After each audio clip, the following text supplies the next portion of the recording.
Bonjour, bonsoir, dear friends, and welcome to JCB Live.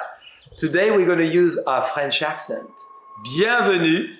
I'm in a magical place, very historical, full of unbelievable heritage.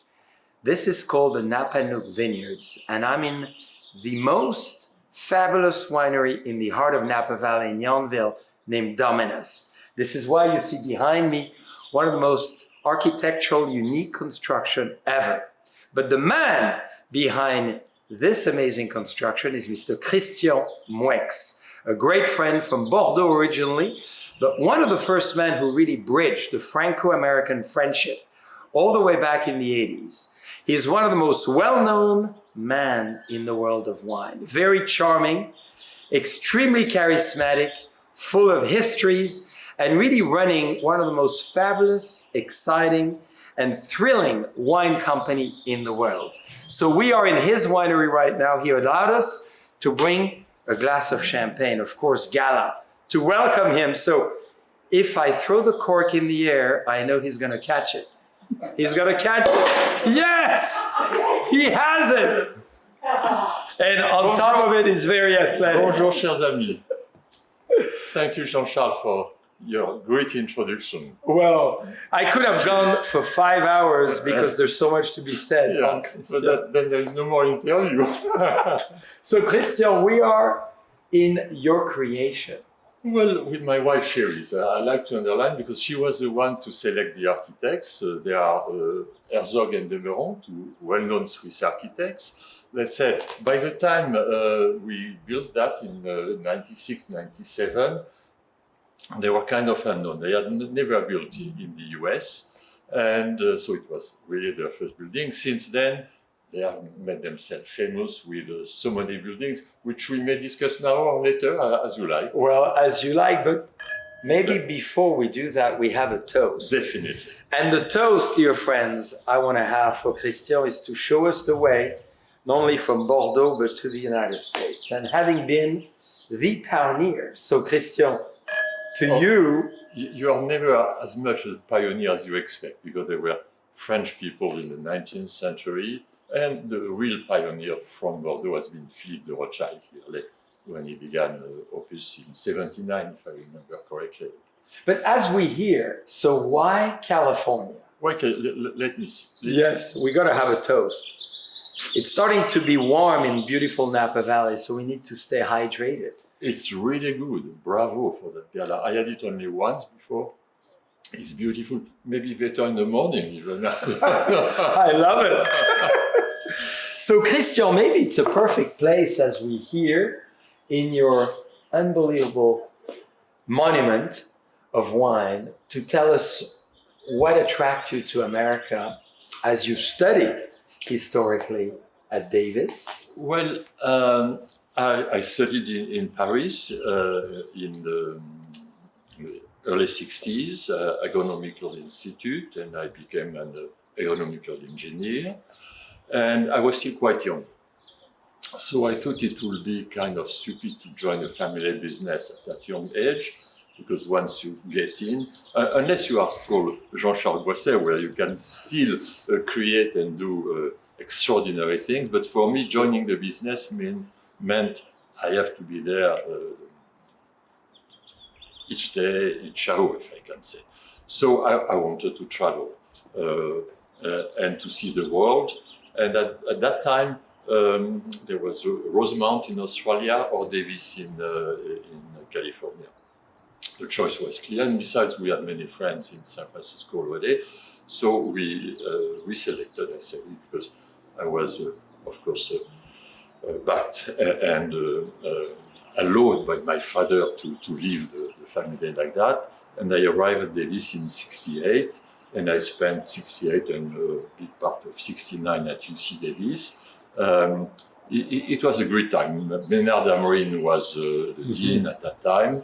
We became good friends. It took some time because Maynard was very California-minded, and each time I spoke of the Bordeaux wine, he was not as convinced as I was until we became good friends, and I had the chance to welcome him many times in the following years in Bordeaux, and we became very good friends. So Davis was, I think, if I remember correctly, we were only 2 French students.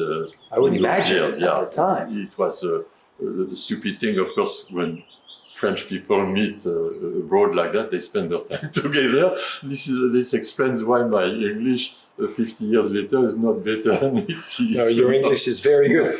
But Christian, you did the top school of agriculture in France, the ultimate.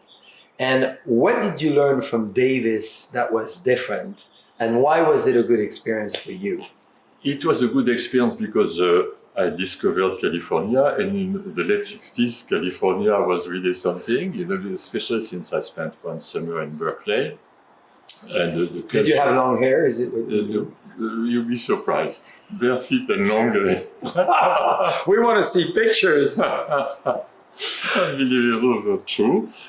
Anyway, I had a great time at Davis. The teachers were very good. I had Ralph Kunke, he passed away recently. So I did learn a lot. I specialized in malolactic, which is not that exciting after all, but at the time it was not as clear and well known as it is today. So I had interesting studies, clearly. I spent a lot of time in San Francisco. I will not pretend I was a good student at Davis, but the teachers were very friendly. I had really a very, very good time, and that was so inspiring for my whole career. And were you able to bring a lot of what you've learned from America back to Bordeaux? Because we'll talk about your flamboyant, phenomenal, extraordinary life in Bordeaux. Oh, flamboyant. So compared to yours, I can say it's much more. It's not as flamboyant. No, let's be serious. Well, I would dare to say that the studies in Davis were much more technical than in Bordeaux. And I don't want to be critical, but I learned the limits of what should be the limit, in my opinion at least, of the technical aspect. I see. Clearly, I was a little surprised that we didn't pay more attention to the vineyards. That was kind of sad. There were still many unknowns at the time. The varietals were there. There was a big confusion of varietals between Cabernet Franc and Merlot, for instance. It was not very clear. The clones were coming from Argentina, from around the world. It was not very clear. So, but nevertheless, I think I learned a lot, and I enjoyed it tremendously. We were not that many students in my department. Is there a memory you want to share?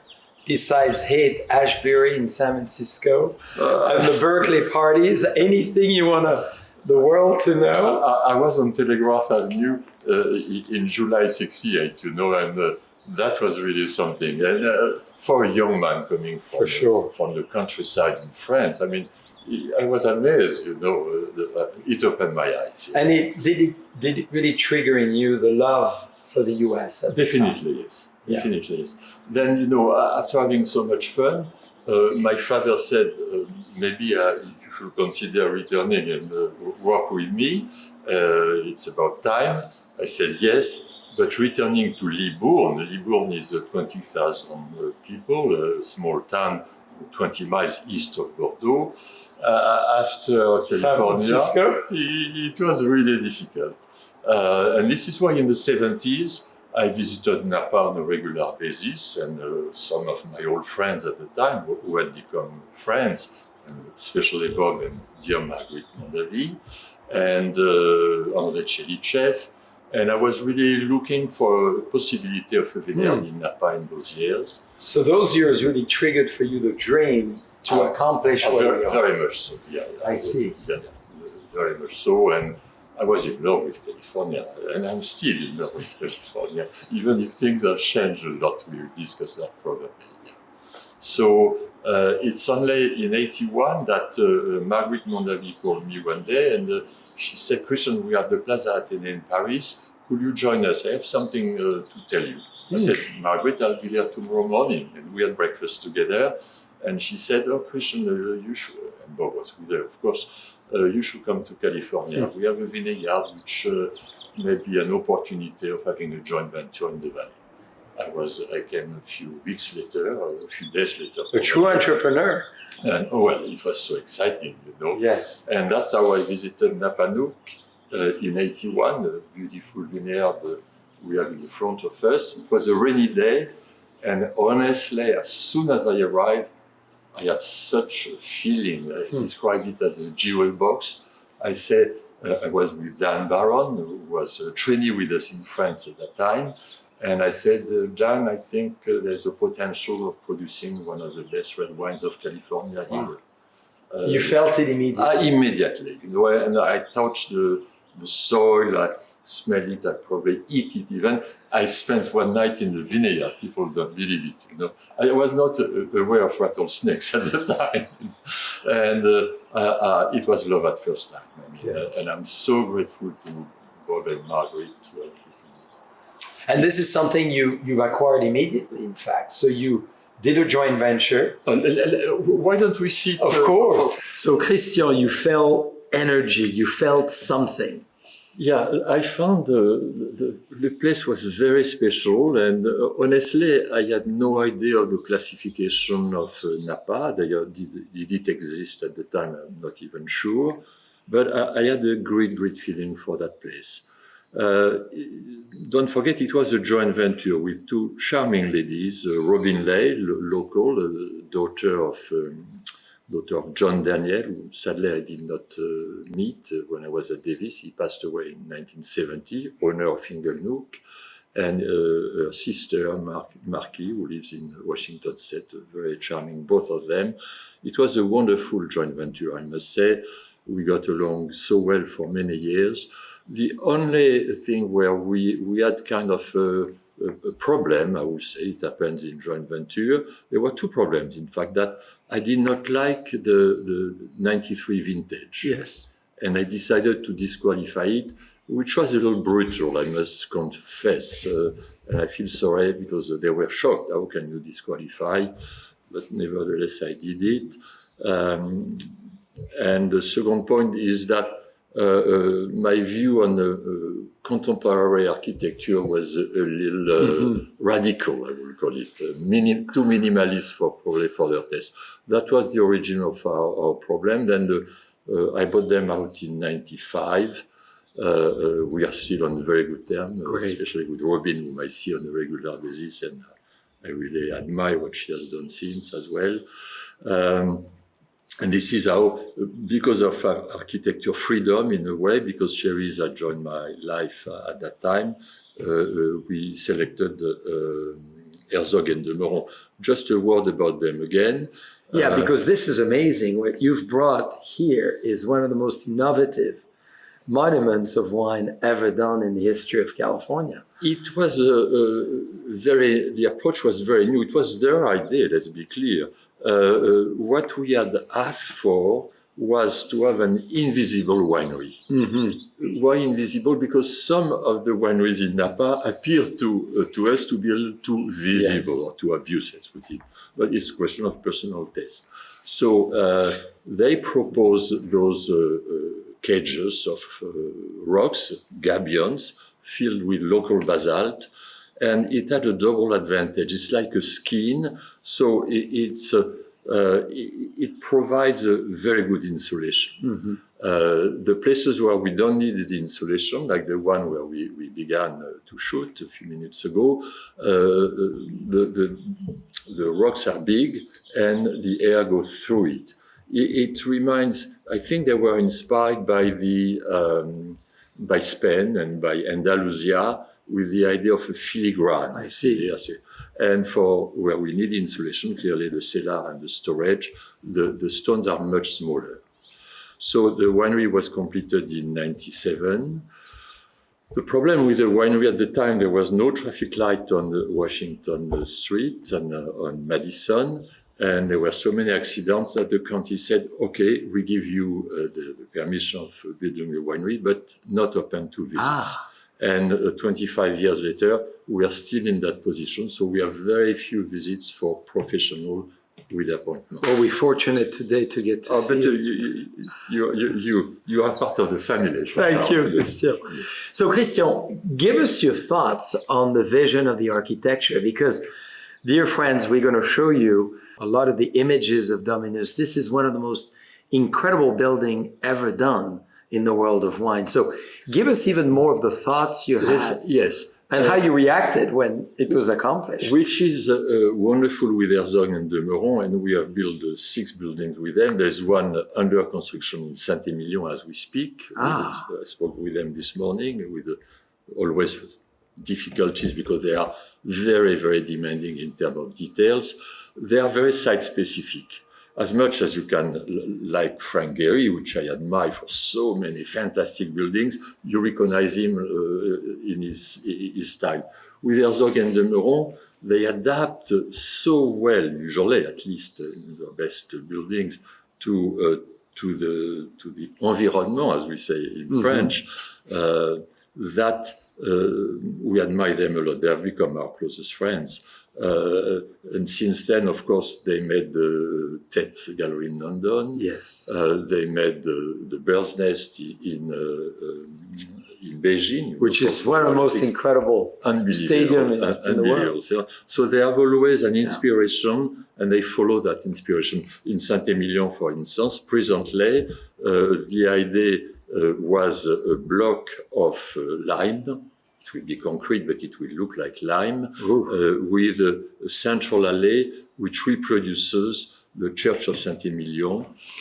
So I don't know how it will work at the end, because there's an element of surprise. And here, to answer your question, we had no idea that it would look like that. I mean, even if they had made a model rather big size, probably 10 feet, not quite 8 feet, so we could imagine.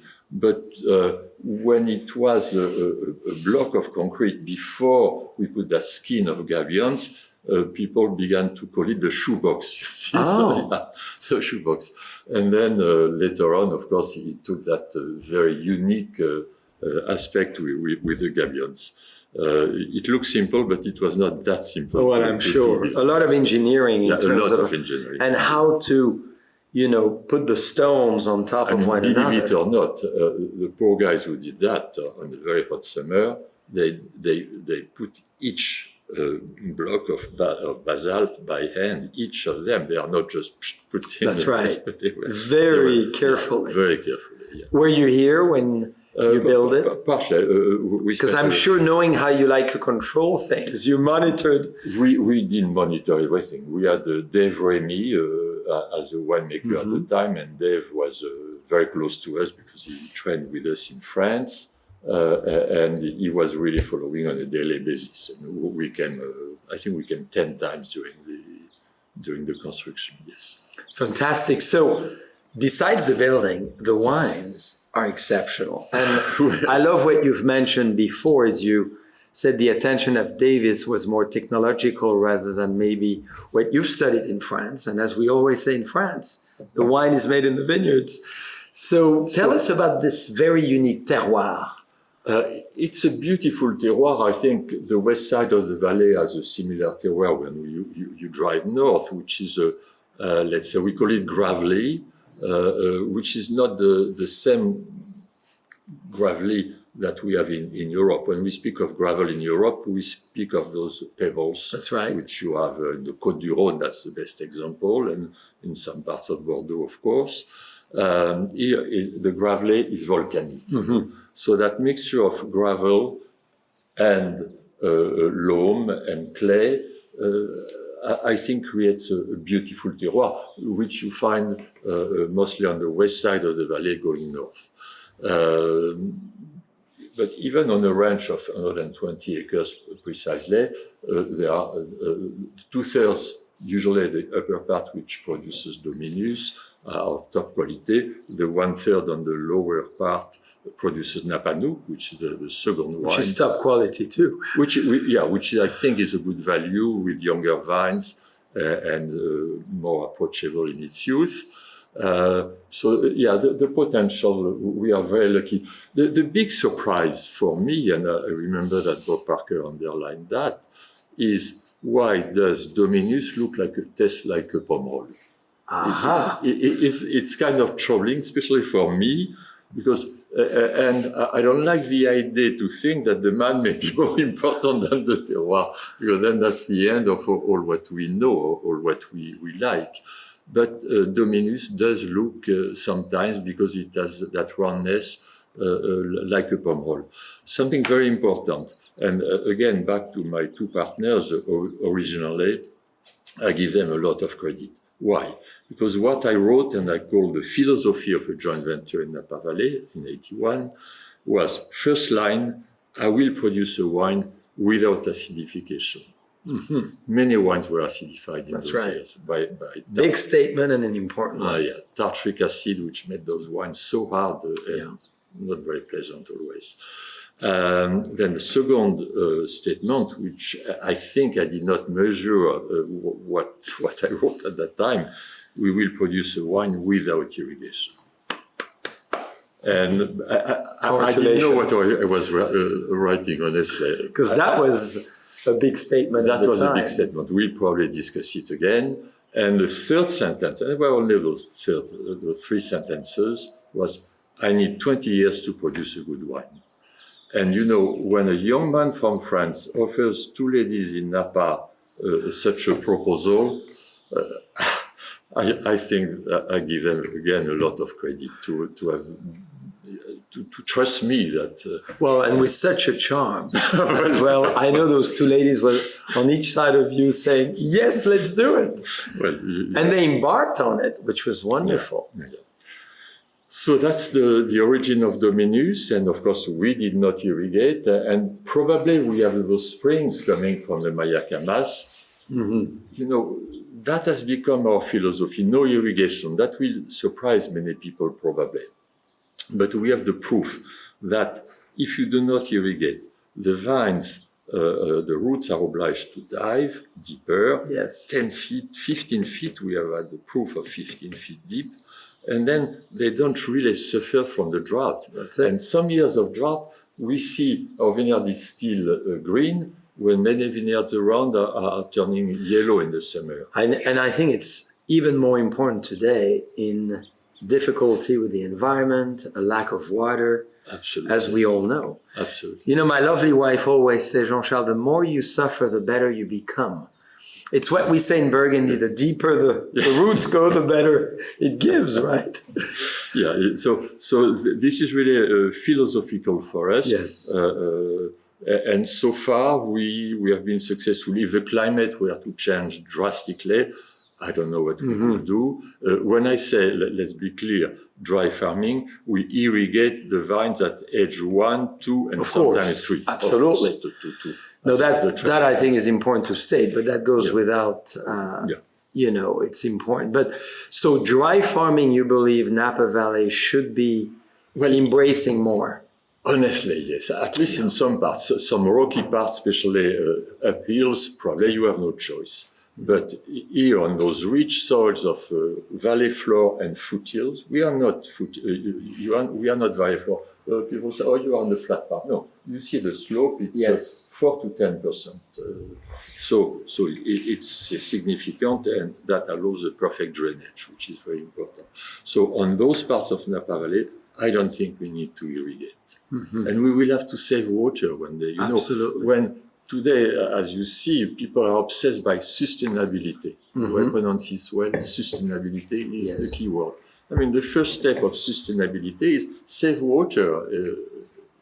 You see, I'm honored to serve Christian his own wine, but I cannot resist. He makes us speak. Let me serve it to you. And, you know, we cannot just continue when I hear dry farming and deep roots and that beautiful profile, Christian, we're going to taste. But this is, so Christian, in terms of, you know, you touch on a very important topic, sustainability, organic, biodynamic, embracing the environment and making one. So you feel the quality of the wine through those techniques is obviously better thanks to that. Very much so. As I told you, dry farming was for me from the beginning.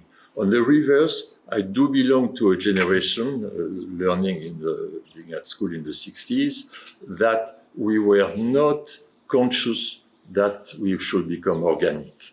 And I must confess that in my early years, especially in France, we used too many chemicals and insecticides. As soon as we will see the small red spider or whatever, we will treat Yes. and I confess that I abuse, and I'm so happy to have our younger teams here, as well in France, being almost obsessed by that new approach. But we have corrected our approach, and it is so much. Well, congratulations for that. The key in life is never to be stubborn and stick to the ideas. Intelligence is adaptability, right? So, cheers. So that's the 2015, a very good vintage for the Valley, clearly.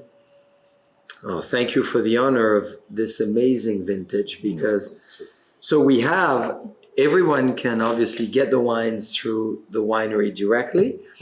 And No.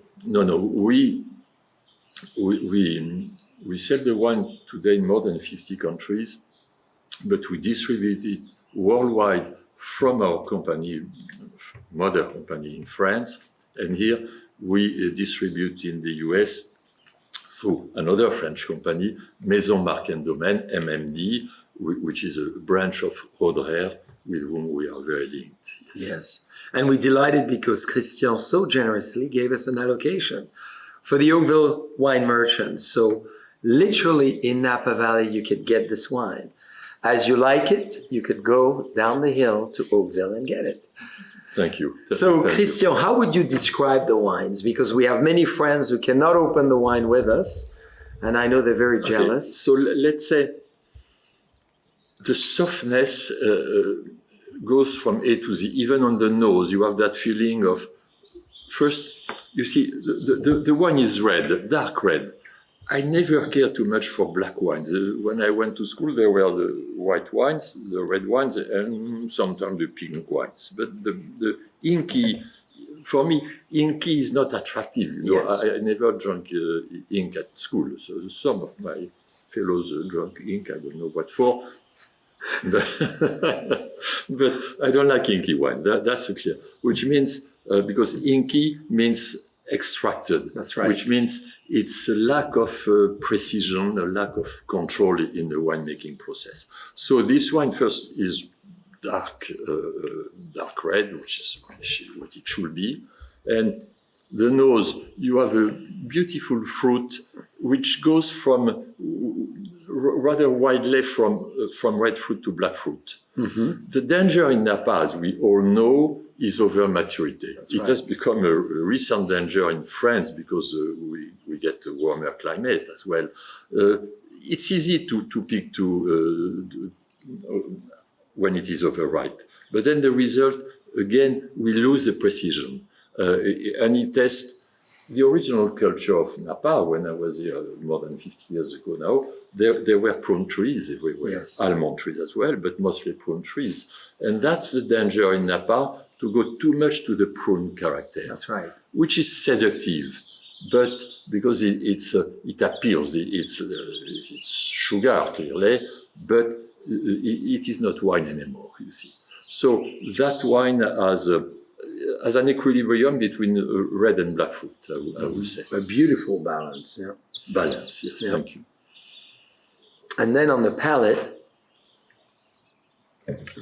There is that softness, that gentleness, which you are very thirsty, I see. very first. Well, you know, when you encounter a great man and a fabulous wine, you know, I could see Cherie's eyes in yours too. So, Yeah. you know, I'm even more tempted to drink. Anyway, so the softness, and that's why you could think of a Merlot, which is kind of comical, because this wine is composed roughly 90% of Cabernet Sauvignon, which is really the perfect adaptation of a varietal to the climate and to the terroir. Then about 5% of Cabernet Franc, which adds a finesse, which does not ripe perfectly always, even with that beautiful climate, but gives a delicacy like the Cheval Blanc, which we know so well. and 5% Petit Verdot. Petit Verdot has been a recent addition, recent, I mean, it's almost 30 years ago, but by recent in my theory, including in France, where I recently planted Petit Verdot, which was not allowed so far in Pomerol. The Petit Verdot adds a spiciness. That's right. If you abuse Petit Verdot, then you become a little coarse or vulgar. But just the right amount, it's like putting pepper on your steak. You see, you enhance So we look for an equilibrium, needless to say, when we produce our blends. And we are not always successful, because once the blend is made, you cannot correct it anymore. But I must say that in 2015, it has a very good balance, as you said, or equilibrium, with that softness and that fruit, which is not aggressive, you see. It lasts as long. I must confess, I find it a beautiful wine. Well, congratulations.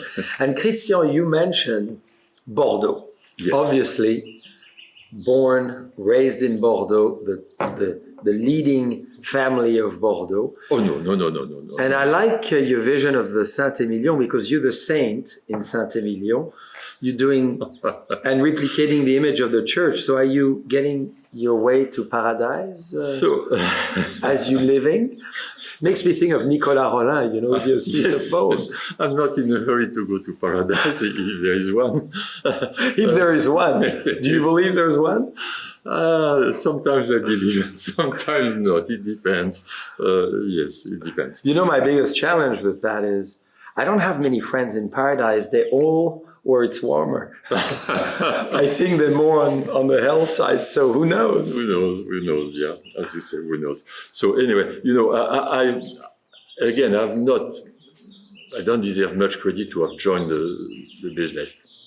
I had a grandfather who had a modest estate in Saint-Émilion, and in those years, in the 30s, life was not easy, you can guess. Yeah. My father was a very talented man, gosh, that's why I should be more modest. He started from really zero. He began to sell his father's wine, Chateau Fonroc, you probably don't know it. Mm-hmm. And then he didn't speak English, so he sold mostly to France and Belgium. Belgium, which is still our first market, sold 70 years later almost. Then very smartly, and that was the turning point of the family, after becoming a wine merchant in 1937, he purchased estates in the 50s. And sometimes, or many times even, I asked my father, but how did you purchase, you were not rich at all at the time, how did you purchase estates in the 50s? And he said, Mon petit, it was worth nothing, because the crisis was such in those years that the people were not interested by the land. That's amazing. When we think where it has been now. And people who were the most famous at the time were the great families of Bordeaux, the great wine merchants, the Cruz, the Calvet, the Echenor, the Deluz. Those were much more important than the growers, I remember when I began to work for my family, 70, mostly 71, visiting the top chateaux from the Médoc. We were the négoces, the wine merchants, were deciding on the price. And the owners were, thank you so much for, like that. Today, it's exactly the reverse. We go to see the owners, will you give me 5 more cases? Oh, I don't know if I can afford to give you 5 more cases. My production is very limited. I have seen that fantastic change. The theater change. Yeah, the theater. But you do all of the above. So you have a merchant house where you represent. Yes, which has developed significantly thanks to my son Edouard, because we were mostly concentrated, Établissement Jean-Pierre Moueix, on the right bank, Saint-Émilion, Pomerol mostly. And he developed a company which is called Autre Rivage, the other side, in the past 20 years. It's a great name, Autre Rivage. Autre Rivage. It comes from a book by Nabokov. Yes. A wonderful. Speak Memory in English, translated Autre Rivage in French. A beautiful book. Anyway, so Autre Rivage has developed in the Médoc, and today the two companies are equivalent. So we have become, thanks to my son Edouard, big players in the Médoc, which which is kind of fascinating. Of course, it's exciting. It's exciting. And it's exciting to see your son as well. I'm so lucky. Being with so you lucky. and learning from you and being inspired by the family heritage. It's very important, and it's a motivation for me to keep working hard. Yes. And he is as well married with a lovely American lady. It's true. Both of us married in America. That allows me to be here today. Because French people cannot visit the States since the COVID story, if I can say. So I am here thanks to my wife. That's wonderful. And Christian, so give us a sense as well of all your chateaux, because Dominus is an amazing expression of who you are and really represents your personality and audacity and creativity. So the chateaux of the family, we are presently, I think we have 8 chateaux in Pomerol and 2 in Saint-Emilion, roughly 10 chateaux. I say roughly, it looks pretentious, it's not the case, but some of them are just, as you know, it's like in Burgundy, by the way, 10 acres or even 7 acres, or some of them 30 or 40 acres. But they are so small, that compared to what you have in Napa, it's another scale. So that's why the number of chateaux is impressive. And chateaux mean a farm sometimes, especially in Pomerol. Think that Pomerol has 2,000 acres, for instance, 183 growers, which means the average is so small. And the tiniest farm is called the Burgundy of it's the Burgundy of Bordeaux, clearly. Yeah. But it means that chateau looks like a pretentious name. It means nothing in Bordeaux, except when you deal with Margaux or something well is Petrus. That's right, but the chateau, for those who have visited, is very modest, even if it has been renewed recently, but it's still quite modest. So the family chateaus, I worked from 1970 until now, of course, for my family, myself concentrating on the chateaus because it's my forte. I was in charge of Petrus. My father put me in charge of Petrus as a young man. You were 25. Absolutely. Which is quite amazing, dear friends, which is only a few years ago, of course, but so young in charge of such an institution. Yeah, I must say that at the time it was not that well known. Yes. I have 1,000 stories about Petrus at this time.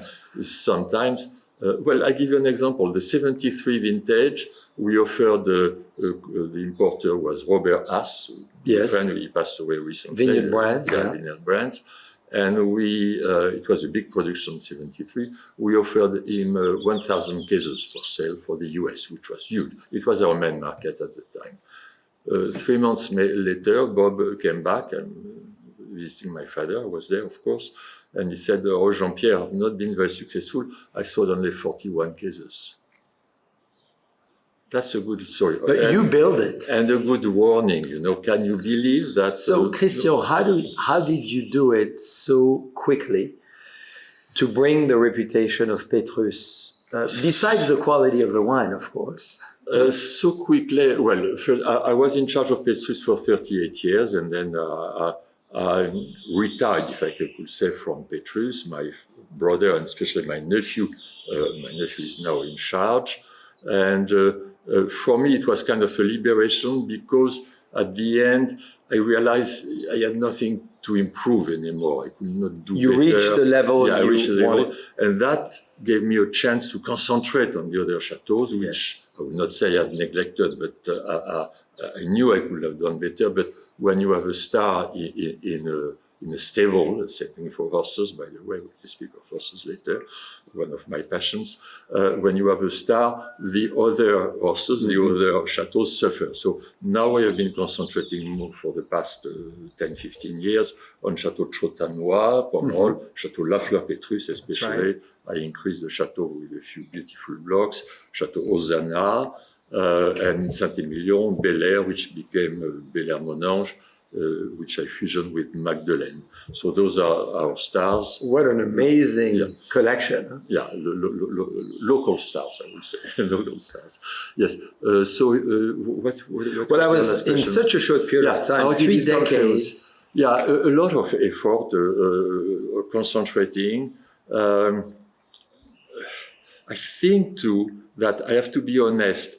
Pomerol and the America played a good role in that promotion of Petrus and Pomerol, and Petrus especially, of course, because the wines are so approachable. Yes. You know, when you taste a great Medoc, whether it's Lafite, whether Coste d'Estournel, you know, those great wines of the Medoc, you need, I would say, a little bit of an effort, especially when the wines are very young. They are fantastic wines after 10 or 20 years.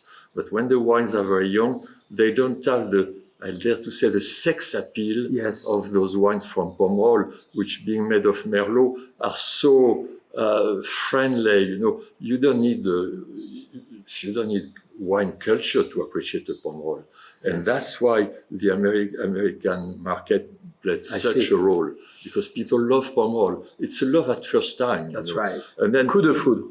Coup de foudre. Yeah. And then sometimes when people become more sophisticated, some of them move to the Medoc, obviously, or they even move to Burgundy recently. That happens, but very modestly. Not at all. That's often the people you don't serve fully that they, by default, come to Alon region. We have seen many of our Chinese friends moving from Bordeaux to Burgundy. Well, it complements each other. It complements, very much so. Yes. I think it's never one or the other. I think the beauty, as you've proven with Dominus and your Bordeaux properties, you could do both. It's fascinating, and that gives us a broader view. You are the best example. Yeah. May I ask you, how many estates do you have in Burgundy and how many in Napa? Much less chateau than Christian. No. But Christian, talking about stables, you love horses as well. I love horses. You know, I'm under shock as we speak today. You know why? Because Bob Baffert, who is, I think, a great trainer, but who has cheated in the world of racing for 40 years, he had that justified that horse who won the Kentucky should not have won. He was under drugs, and he may be allowed to run the Preakness. I think that's a scandal. Did he have his horse drink Dominus? Is it why he won, or Ulysses? Because you never know what is drugged today. This is the best of all. This is the best of all, but I think that it will only affect the spirit of the horse. Do you yourself invest in horses? Or no, I always resisted. I've been to the races. I saw Secretariat in 73 running. I came to see. So I have seen top races. But you ride horses as well? No, I don't ride horses. Because I could see you riding in this beautiful estate. Yes, you could see me, but no, I never did. I'm scared of horses, to say the truth. But I love But as we talk collection, dear friends, Christian has one of the most amazing art collection. No. Again, little credit for me. My father had an eye, unbelievable, especially for a man who could not do studies in his years. He had an eye and had a beautiful collection. And thanks to him, I met many artists, and I became friend with many of them. I must say, wine helps so much, because most artists love wine, sometimes a little too much, as we know. But I can tell you that all the good evenings I had with Francis Bacon, for instance, drinking wine, it was so much fun. And we became very good friends to the point that I asked him in the early 80s to do my father's portrait. And he made a triptych of my father, which I offered to my son. And what a gift! And Edouard, you're a lucky man. Yeah, Edouard is a lucky man. So I had the pleasure, and is it a true story? So Francis Bacon happens to be as well one of my favorite painters. I've met him only once for 15 minutes, and it was in Paris, and we talk wine. Yes. And he said to me, he mentioned your name naturally, and he said to me, to be inspired, I need one bottle in the morning, I continue with another one after lunch, and then I need one or two in the evening to paint and to create my amazing portrait. Is it true? I think it's partly true. Francis had an unbelievable sense of humor, which sometimes was troubling for me because he was making fun of me in many occasions, and I realized only later. He was a serious drinker. Mm-hmm. The problem, I think, if I dare to say, he was very often under drugs as well. And the combination of the two sometimes created a few problems. So if people are into drugs, you recommend just this one is a good one, just to focus. The only one. I agree. I'm with you. That's the only one I've ever done too in my life. And look at how we look, right? I must say. I think we need to have a toast to ourselves, definitely. because self-satisfaction is a very important trait. Absolutely. Self-consumption.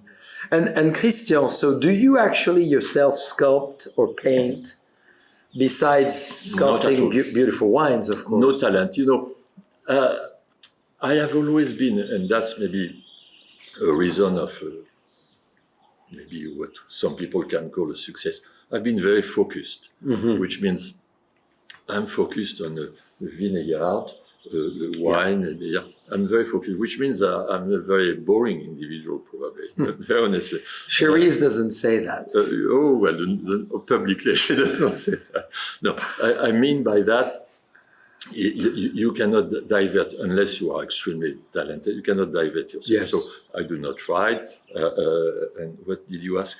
Well, I understand you're writing something amazing for your appellation and chateau in Bordeaux right now. You're writing, the description. No, I'm writing specifically for Saint-Émilion. Yes. Saint-Émilion is a wonderful appellation, very uneven because there are wines on the plateau, there are wines on the plain, of course, which is sandy and where the wines are good quality, but no more. So I'm writing a history of Saint-Émilion because we have a new classification coming soon, every 10 years, which is far too much. Far too much. Yeah, it should be by generation, I think, because competition every 10 years, it creates tension between neighbors, and if you can do no classification in Napa, well, let's say Burgundy. I love what our common and very dear friend Aubert de Villaine did, creating the climat. That's right. It's so smart. Brilliant. Then brilliant. With the climat, everybody has a climat and everybody is happy like that and not jealous from the other guy who has a higher climate. You say climat? Climat, that's the word. But if you were to translate it in English, you say climat as well. Yeah. I would say so. Yeah. So I use the word climat for Saint-Émilion as well, just to bring peace. You see. Yes. Climat. I think it's so smart, But, the saint in Saint-Émilion. Oh my God. No. He's watching you. No, but it's a classification is a way of bringing dispute, discord between people and making people jealous. We are so happy in Pomerol. We have no classification, which means that we get along. Everybody has his own classification. And it's the power of the wine that speaks. The wine. And it depends on the vintages as well. And where, Christian, as you craft incredible wines on both sides of the world, where do you see the evolution of taste, in fact, in Bordeaux, as wine style, and as we'll taste shortly, Ulysse 2015 in then California? Because I think that's a very important discussion. Which is so interesting. When you live long enough, which begins to be my case, you see everything and is contrary. Yes. Which is fantastic, So when I began, Bordeaux was made by the English style, rather high acidity. Of course, I remember serving wines which were 5 years old at my table, and the English people said, they felt mistreated, Christian, how can you serve the wine that young? We never drink a wine which is not at least 20 years. That's right. So that was the case when I began my career in the 70s.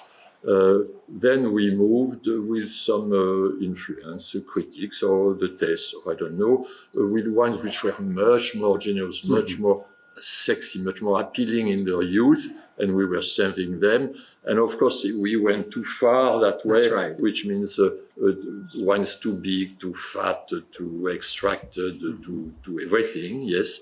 And slowly but surely, the pendulum comes back. So for your friends who are kind enough to listen to my verbiage, what does that mean to make lighter wines? There are two obvious ways. The first one, you pick earlier. Yes. And today there's a tendency where, because if it is not perfectly ripe, it's slightly underripe, let's call it, then the acidity is higher. There's a freshness, which is a word we abuse in Bordeaux, especially in the poor vintages. Freshness, Yes. it means it's not completely ripe and slightly herbaceous, I would say, probably. That's right. So, but when I see some of my neighbors today in Bordeaux, they pick 2 to 3 weeks before I do. I say either there's something wrong. So the approach, picking much earlier, because it produces lower alcohol, of course, which is positive. But then the wines are much thinner. They come back to the wines of my youth, and much shorter in life. Much shorter. Yeah. So you see that pendulum. It's clear. The truth, I think that's Aristotle said, the truth is in the middle. Is in the middle. Versus stat in medium. And that's so true. So we are always looking for an equilibrium. Today we are going a little too far, and probably when I pass away in 20 years, we'll be just in the center. Don't you think we're going to live forever? Though? Maybe. Why 20 years? I have some hope. Vertus to go further. in the medio. Did you hear that? So, to Aristotle, I think we need to. And then I join what will be probably my best advice for the young winemakers: always see long term. Yeah. That's the only thing I can give, not only to the winemakers, of course, but to most people.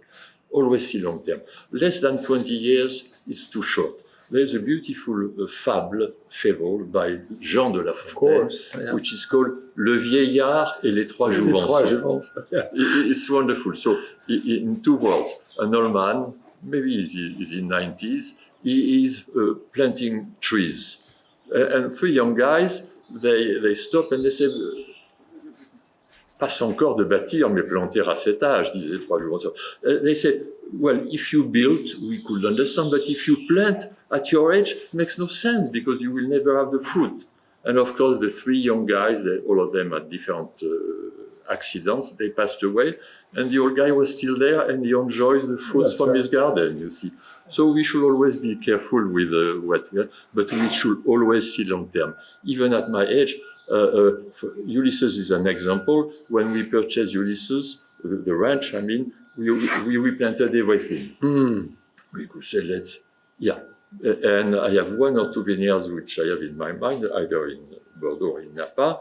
If I get them one day, I'll replant everything from start, you know. Yeah. I hope I get the fruit myself. Who knows? Well, so, talking about Ulysses, Christian, I know you can finish this little glass. The chalice is going to give you, and I'll start. Christian, you're obviously an amazing inspiration to your family, to the world of wine, to the collectors of art, to the architects you work with. What actually really inspires you? Let's get deeper into the man himself. Besides Jean de La Fontaine and Aristotle, of course, and maybe Ulysses. Maybe Ulysses. We are full of great stories, a lot of great content, dear friends. So, I will answer that question a little later. It's so important. But why Ulysses? Yes. Very honestly, Yonville, where we are, and we can say, for reasons I don't understand completely, is not a very famous appellation compared to Ocqueville, which is just next door. And I was curious to know if Ocqueville was so much better than Yonville. Let's put it very straightforward here. And I had the good luck one day of having dinner with Clark Swanson, a charming couple. A great friend as well, of course. Wonderful couple. So enthusiastic. And Elizabeth. Elizabeth. Extraordinary. She must get along with you so perfectly. Much. We love Elizabeth, yes. That spirit of New Orleans, French. Anyway, we had a wonderful dinner, and at the end of the dinner, to make a long story short, we made a deal, and I purchased that ranch, 40 acres. Congratulations. Which was called Schmidt Ranch. Schmidt, for a French guy, It's maybe a little too German. I said it. So we had to find a new name, and after all, we have a period where I'm fascinated by Greece. Of course. Yeah. And the mythology of Greece. There's nothing. I like will it. toast to this. Yeah. Okay. To mythology. Well, the inspiration of it all. Of it all. Yes. I agree. It all. So that's how we named our wine Ulysses. We had to replant. So it's still a baby because we bought in 2008. We disqualified 8, 9, 10, 11. We made the first bottling in 12, very modest, 13. And it's on the way up, slowly but surely. I'm still very young. I'm not in a rush. I mean, I hope to produce a very good Ulysse in 25. Let's say 25 will be the first really good vintage. And now that you have Yonville and an amazing vineyard in Oakville, they are so different. Yes. It's fascinating. So terroir approach exists in Napa Valley. It's fascinating because I have the experience, of course, in Bordeaux, where I am in Pomerol, which I know by heart, I can say, and Saint-Emilion, which is a little bigger, and I know it well, but not by heart. And the two wines we produce in between Pomerol on those clay and gravelly soils and Saint-Emilion on those lime soil, they're completely different. The big difference between the two in Bordeaux, Pomerol and Saint-Emilion, is the level of acidity. I found exactly the same here.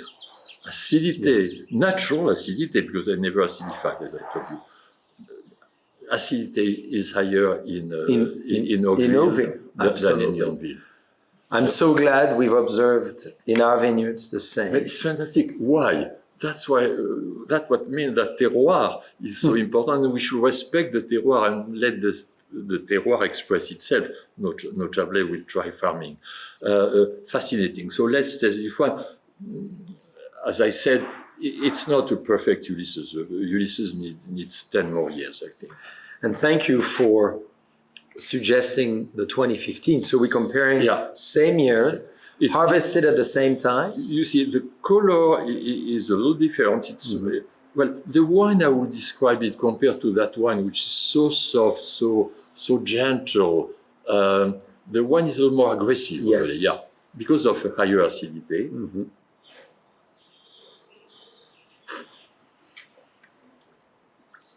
Good, nevertheless, Exceptional. I would add good, great, exceptional. That's where I will be. It shows like very Ulysses himself. Like Ulysses. Yeah, what a life. You've taken a very humble image for this wine. I love. Yes. My poor muscles are gone. And he could do it on both sides.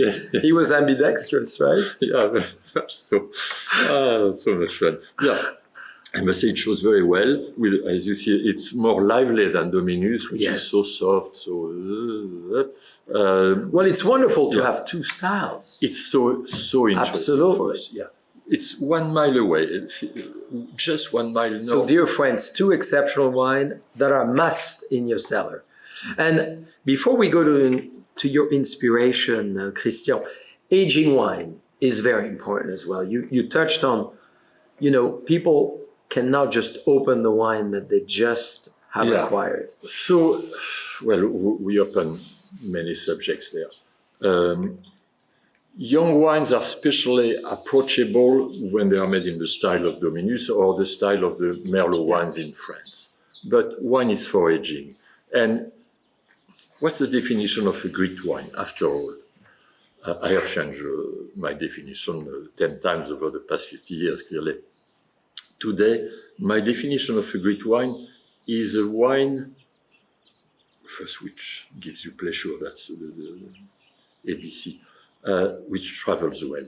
Yeah. Which means that's the difference with the local wine. I mean, those wines, those pink wines from Provence, for instance, which we drink in summertime on the seashore, you see, we love it. But they don't travel. No. You cannot drink them in Tokyo. The great wines, they are probably like great people, they can give a dinner in Tokyo or in Melbourne or wherever. They adapt themselves. Yes. They adapt to the food. They adapt to the people. I to mean the that room word. they are, to the temperature they The feel. wines adapt. Mhm. I know it's a little mind-boggling, but the wines, I believe it, the wines adapt Thank you to for the saying that. circumstances. You know. That's fascinating. Yeah. So I lost my track one more time. What was No, the no, question? exactly. As wine travels and adapt, and do people age wine, or should they age So wine? yeah, so we should age, but wine is slightly unpredictable, which is wonderful. You know, you have had experience. Well, there are differences between bottles, we all know, but they adapt with the meal, with the atmosphere. Well, we touched something, decantation. Should we Yes. decant or not? That's right. That was going to be my next question because Christian and I share the same point of view on this topic. It is very tricky. We decant systematically Yes. all the wines we serve. And when I say decant, sometimes it's is the word English? Transvasion. Yeah. So that bottle, those bottles, were just moved to up and back to, because there's no sediment in the 15, up And back to the and bottle. back. Double And decanted. that was it, double decanted in the same bottle. We use decanter for the great wines. The problem with decanters sometimes, I realize, is that people don't memorize. You have a big dinner. All wines are served in decanters. People don't memorize what they have seen.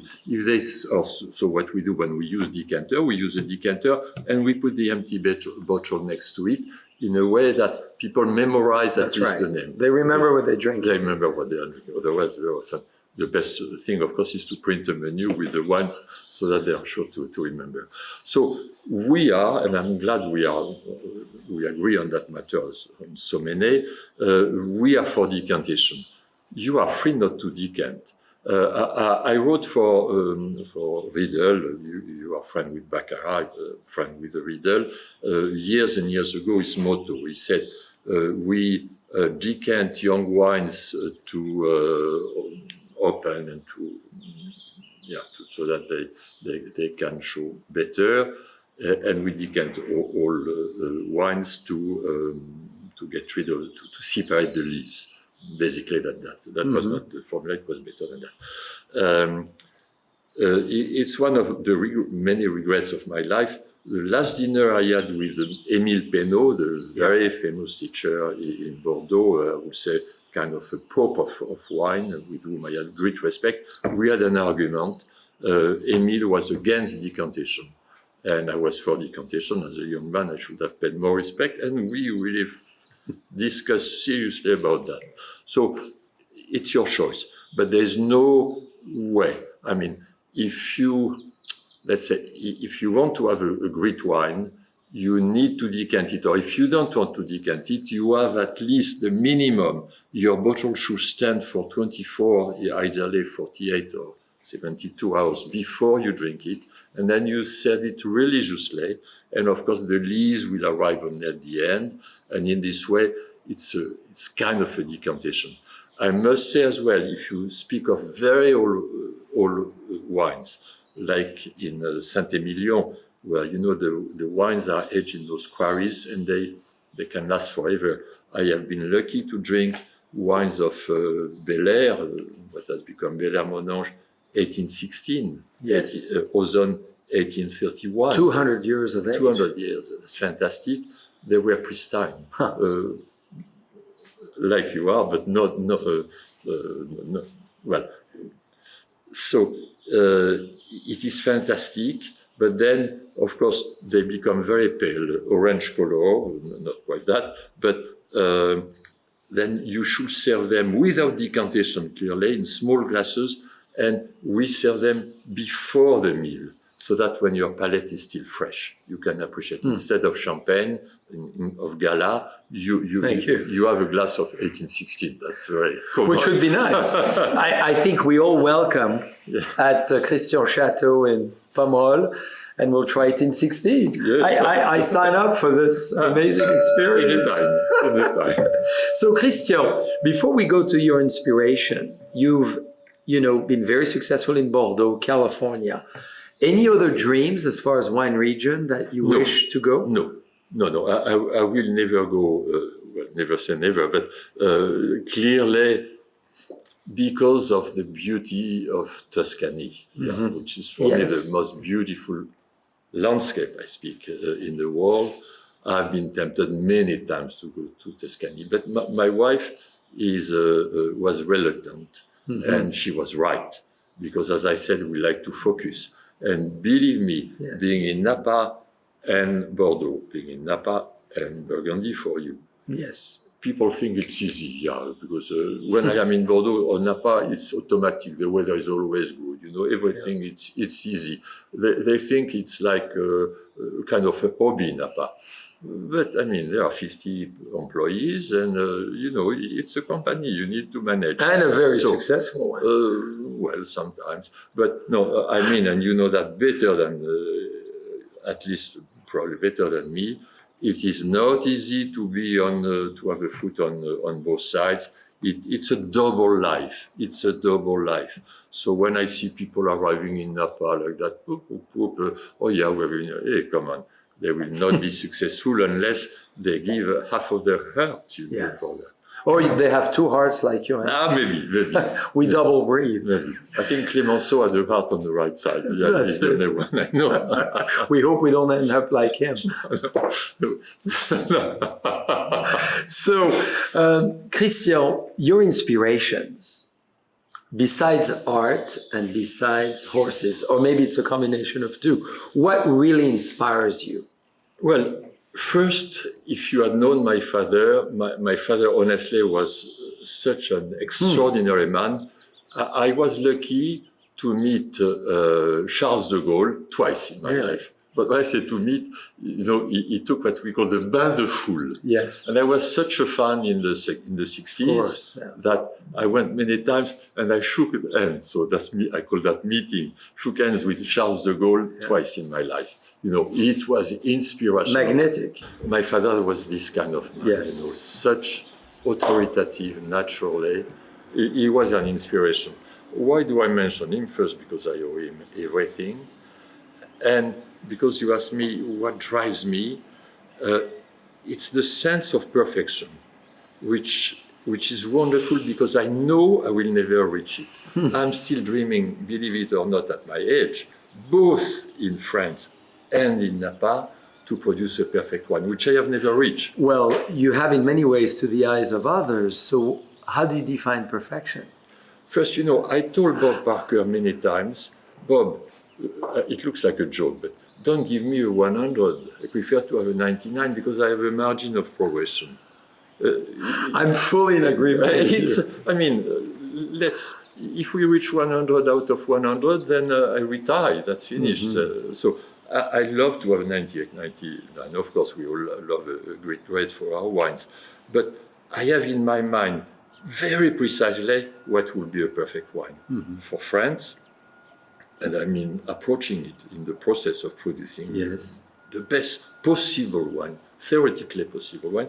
And in Napa, I took the decision yesterday that in 21 I will have a perfect wine. It's going to be a very good vintage for Napa, by the way, abundant and very good. And no dosy which burn everything. If you want to give us a little preview, you don't have to.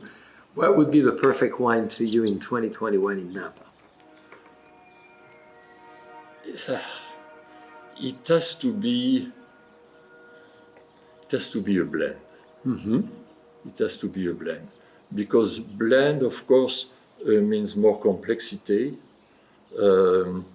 between age.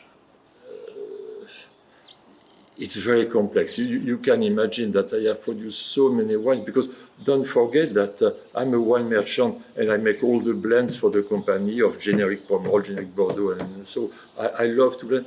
And blends are so fascinating. This is my preferred job, honestly, blending, because the complementarity of some blocks is so unexpected sometimes. It's like a child from uneven couples. You have a marvel. I mean, Mozart, and there is probably something to be created one day, like a perfect wine. I have it in my mind. I begin to be very clear. I'm clear in France. In Napa, I begin to have an idea. But, we have the names for on both sides already. the names, but not the wines. So at least, and it will be the same inspiration at Ulysses. Back to Greece, because it's back to the Greece. origin. I was thinking maybe you want to be tempted by Egypt. Who knows? We love Egypt. I've been so many times in Egypt, but it's honestly, as much as you love Egypt, it is not classic. Yes. You see, it's kind of if I were to create a wine with hieroglyphs, with how could I say, something exotic, we could have call it Ramses, for instance. But no, it will be Greek. Greek is the origin. We cannot wait. Yeah. So we should reserve it 2021. I'm putting my name. It's so good to joke. I mean, and, of course. My father always told me, "Mon petit, never take yourself seriously, but be very serious in your work." I agree with That's that. so true. And I think, why taking ourselves seriously when we don't have to? And when we can. Yeah, and we are doing such a wonderful job. And as Cherise tells me many times, remember one of my preferred messages. We are, both of us, we are producing wines of different levels, let's say good to very good, maybe great from time to time. But we have such a responsibility, Yes. because we put our name on them, and we send them to regions of the world where we will probably never go, where Yes. it will be appreciated by people we will probably never meet, you see, and maybe we will make a difference in their life. Yes. I always think of a couple in, let's say, maybe in China, but in Fukuoka, not Fukuoka. They meet and they order one of your wines, or one of my wines, just the same. Or maybe one of each. One of each. Couple. That's the best. A couple, yeah. We're about balance today. Absolutely. And they drink it. They have such a good time. They fell in love. Yes. And that changed their life. Absolutely. So, and if on the reverse they have a bad one, a bad bottle, the evening is spoiled. So your inspiration, your father, of course, as you said, and De Gaulle and that magnetic personality. Christian, tell us your passions. My passion. I know there's many, besides your beautiful wife, of course. My real passion, finally, will be poetry. Will be poetry. Greek history. Yes. And poetry. And I just have here, but if I know probably, and that could be an end, what is my preferred poem, I'm sorry, because you know my English is, my pronunciation is so limited. It's by Alfred Lord Tennyson, and it's called Ulysses. Oh, yeah. But of course. And the end is so wonderful. I mean, it summarizes exactly how I feel today in front of life. And I must say, if I didn't mention it so far, in front of age. Sorry for the pronunciation. I'm going to damage that beautiful poem. Though much is taken, much abides. And though we are not now what that strength, which in the old days moved earth and heaven, that which we are. Mm-hmm. One equal temper of heroic hearts, made weak by time and fate, but strong in will to strive, to seek, to find, and not to yield. That's us. Indeed. But Christian, this is a beautiful, inspirational. I would like you to tell everyone, if you can, besides the poem, which was a great choice, a message to everyone in the world from Mr. Christian Moueix himself. Not everyone in the world. I mean, to a few wine lovers, that's already a lot. Well, we are so lucky to be producers of good and sometimes great wines. We are so happy to share them with you. Enjoy our wines. Because thanks to our wines, which are produced to please you and sometimes to inspire you, we live in a better world. I mean, I think that if everybody around the globe love wine, there will be no more wars. You know, there will be love like in the 60s when I was in Berkeley. On that note, Thank Christian, you. thank you so much. much. And congratulations for all your incredible achievement. And even more importantly than materialistic achievement, your inspiration to the wine world and to all the wine lovers around, art lovers, and beyond. Oh no, So- you go absolutely far. And if I had one inspiration among younger people than me, it would be you. Oh, thank you. Yes, yes, Thank yes. you, Christian. Thank you for representing France in Napa Valley with, I call it flamboyance, which people say it's easy. No, it's so difficult to reach the level you have reached. And I'm so glad that we are among the young people in Napa. Absolutely. To Napa Valley and America. Napa Valley and America. Thank you.